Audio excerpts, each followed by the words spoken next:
Assalamualaikum warahmatullahi wabarakatuh. Kami dari grup H ingin mempresentasikan hasil makalah kami dengan judul Keunggulan Sumber Daya Alam Indonesia, Potensi Sektor Pertanian Lampung sebagai Daya Tarik Investasi Asing. Sebelumnya, perkenalkan, saya Salsabila Putri Maharani dengan NPM 2316051113. Alia Nazmi Oktavia dengan NPM 2316051001. Perkenalkan diri, nama saya Ridia Faza dengan NPM 2316051045. Saya Winanda Putri dengan NPM 2356051009. Saya Dirma Langgana dengan NPM 2316051077. Pembahasan pertama, potensi sumber daya alam di Lampung. Provinsi Lampung dikenal memiliki kekayaan sumber daya alam yang melimpah, khususnya di sektor pertanian. Luas lahan pertanian di Lampung mencapai sekitar 361.699 hektar, menjadikannya salah satu lumbung pangan utama di Indonesia. Lampung menghasilkan sekitar 3,2 juta ton makanan setiap tahunnya dan mengirimkan 2,1 juta ton ke berbagai daerah di Indonesia, termasuk 50% kebutuhan makanan DKI Jakarta dan Bangka Belitung. Iklim tropis dengan curah hujan yang cukup serta tanah yang subur mendukung pertumbuhan berbagai jenis tanaman, mulai dari tanaman pangan hingga komoditas ekspor. Selain itu, Lampung memiliki akses yang strategis ke jalur perdagangan internasional melalui pelabuhan Panjang yang memudahkan distribusi hasil pertanian ke pasar global. Komoditas unggulan seperti kopi robusta, tebu, dan kelapa sawit menjadi simbol keunggulan sumber daya alam Lampung di sektor pertanian. Lampung menyumbang sekitar 15% dari total produksi kopi robusta Indonesia, dengan volume ekspor mencapai 170.000 ton per tahun. Pembahasan selanjutnya adalah sektor pertanian sebagai sektor unggulan di Lampung. Sektor pertanian memegang peranan penting dalam perekonomian Lampung, baik dari segi kontribusi terhadap produk domestik regional bruto atau PDRB maupun penyerapan tenaga kerja. Pada tahun 2023, sektor ini menyumbang sekitar 27,29% dari total PDRB Lampung. Dan sektor ini menjadi tulang punggung perekonomian daerah dan memberikan mata pencaharian bagi sebagian besar penduduk Lampung. Dan menurut data statistik ketenagakerjaan sektor pertanian, sektor ini menyerap sekitar 29,96% dari total tenaga kerja nasional. Komoditas unggulan Lampung yang mendominasi pasar global adalah kopi robusta Lampung, yang dikenal memiliki cita rasa khas dan telah berhasil menembus pasar internasional seperti Amerika Serikat, Jepang, dan juga Eropa. Selain itu, Lampung juga menjadi produsen utama lada hitam dengan kontribusi sekitar 56% ekspor nasional. Tidak hanya itu, Lampung juga dikenal sebagai penghasil singkong terbesar di Indonesia dengan produksi mencapai 7,1 juta ton per tahun dengan luas lahan mencapai 243.000 hektar. Keberagaman produk ini menempatkan Lampung sebagai daerah yang sangat potensial untuk pengembangan industri berbasis pertanian melalui dukungan investasi asing. Selanjutnya itu ada strategi pengelolaan FDI yang berkelanjutan. Yang pertama itu ada peningkatan infrastruktur, yaitu dengan pemerintah harus meningkatkan infrastruktur pertanian dan logistik guna menekankan biaya distribusi. Yang kedua itu ada hilirisasi produk atau mendorong hilirisasi produk pertanian agar Lampung tidak hanya menjadi pemasok bahan mentah tetapi juga pusat industri pengolahan. Kemudian yang ketiga yaitu regulasi stabil, di mana regulasi yang lebih stabil dan transparan perlu diterapkan untuk meningkatkan kepastian hukum bagi investor. Selanjutnya ada dampak FDI terhadap pengembangan sektor pertanian khususnya di Lampung. Nah, masuknya investor asing langsung atau FDI telah memberikan dampak positif yang signifikan terhadap sektor pertanian di Lampung.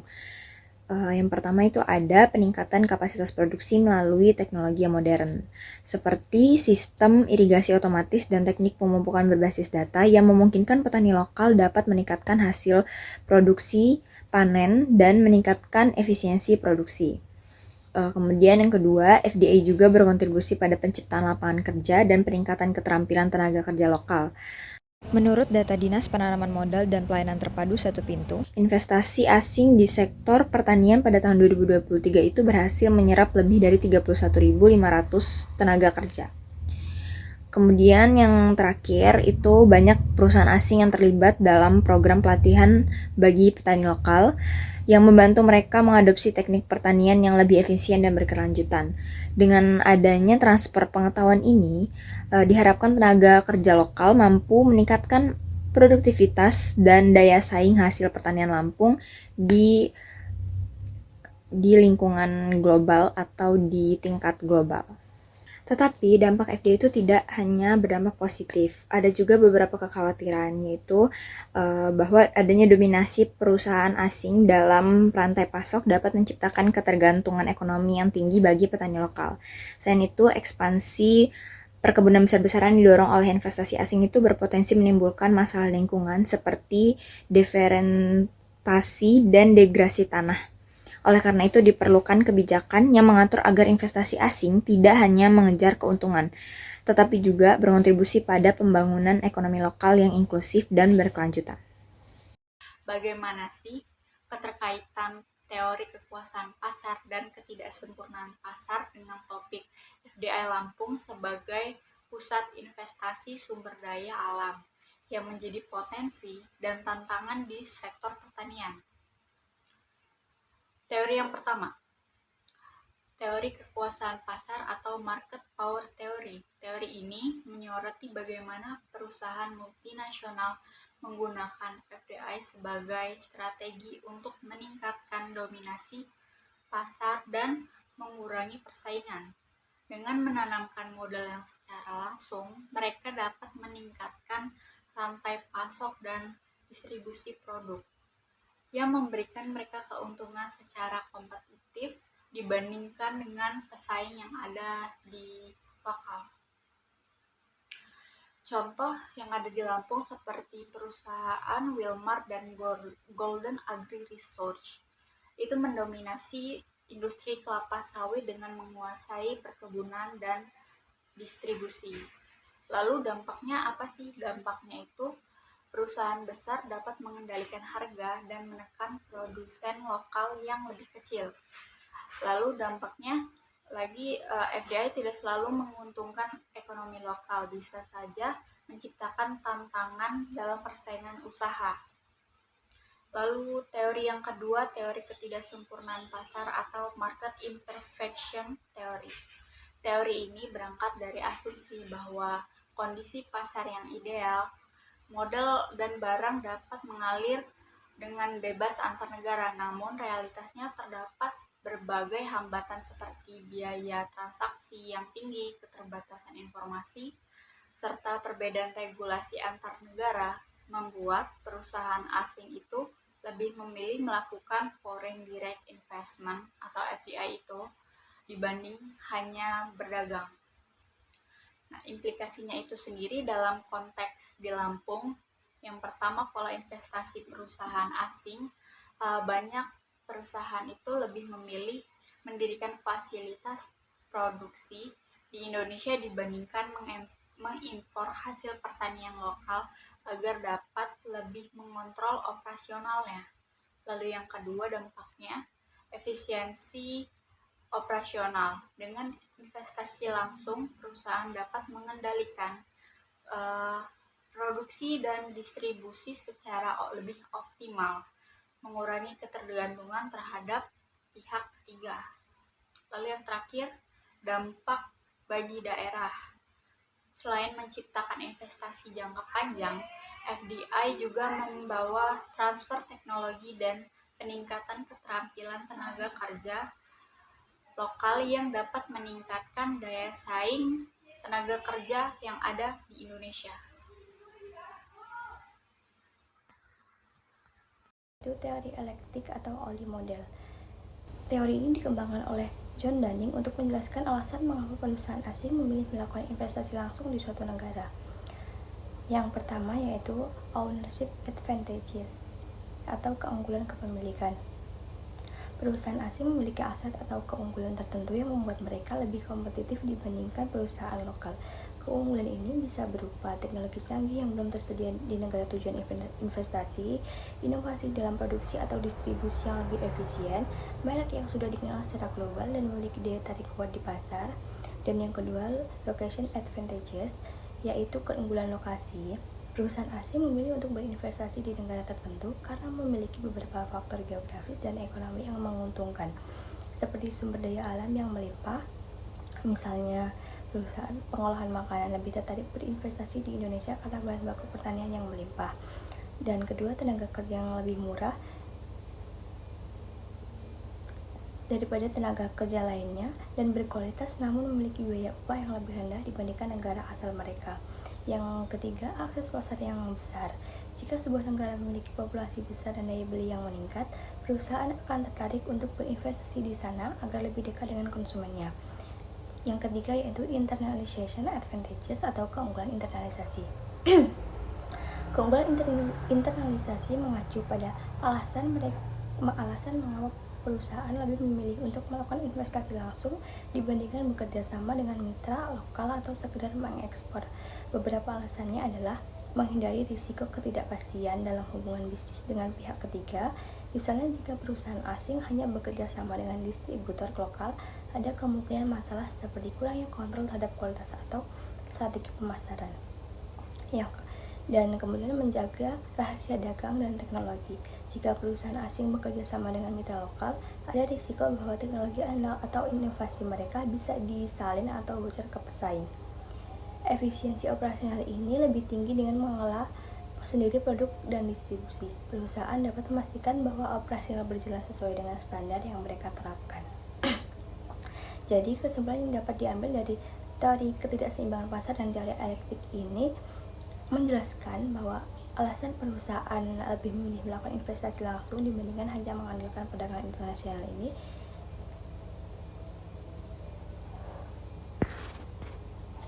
jadi dua teori ini sama-sama membahas atau menjelaskan alasan mengapa perusahaan asing lebih memilih melakukan investasi langsung dibandingkan hanya mengandalkan perdagangan internasional, serta hambatan dan keuntungan menjadi pertimbangan utama bagi perusahaan dalam mengambil keputusan investasi di luar negeri. Berikutnya itu siklus hidup produk atau IPLC. Dalam konteks Lampung, teori siklus hidup produk internasional menjelaskan bagaimana sebuah produk melewati berbagai tahap mulai dari perkenalan, pertumbuhan, kedewasaan, hingga penurunan. Dalam konteks global, produk awalnya dikembangkan di negara maju seringkali mengalami perpindahan produksi ke negara berkembang ketika sudah mencapai tahap kedewasaan. Hal ini dilakukan untuk menekan biaya produksi dan tetap bersaing di pasar internasional.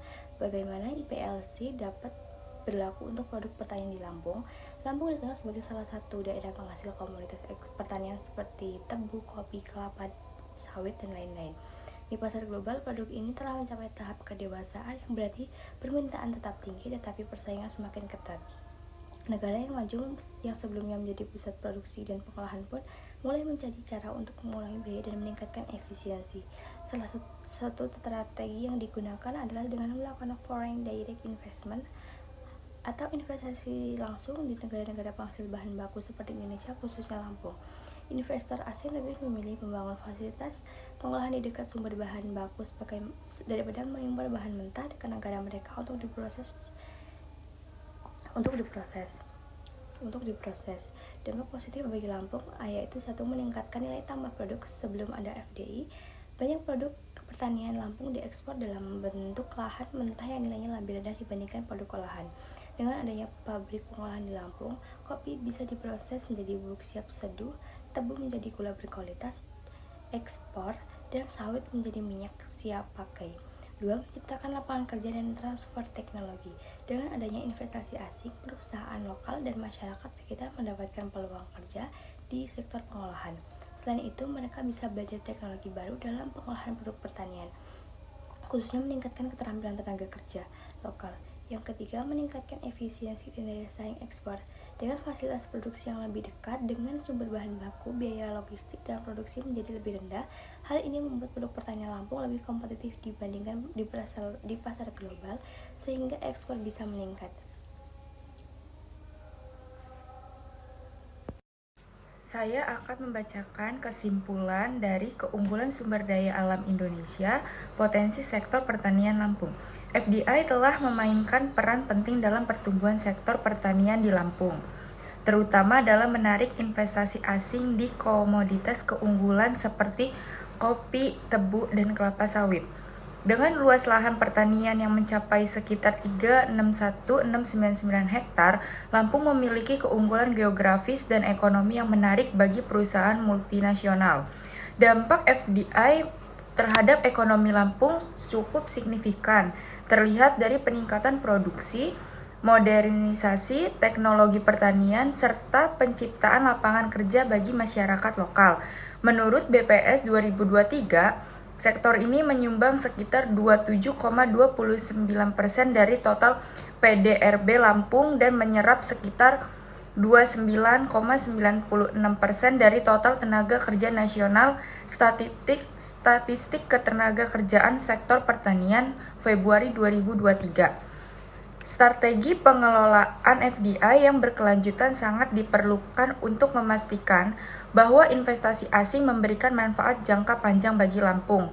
Selain itu, regulasi yang lebih stabil dan transparan perlu diterapkan untuk meningkatkan kepastian hukum bagi investor dan mencegah eksploitasi sumber daya alam yang berlebihan. Terima kasih. Sekian pemaparan dari kelompok kami akhiri. Wassalamualaikum warahmatullahi wabarakatuh.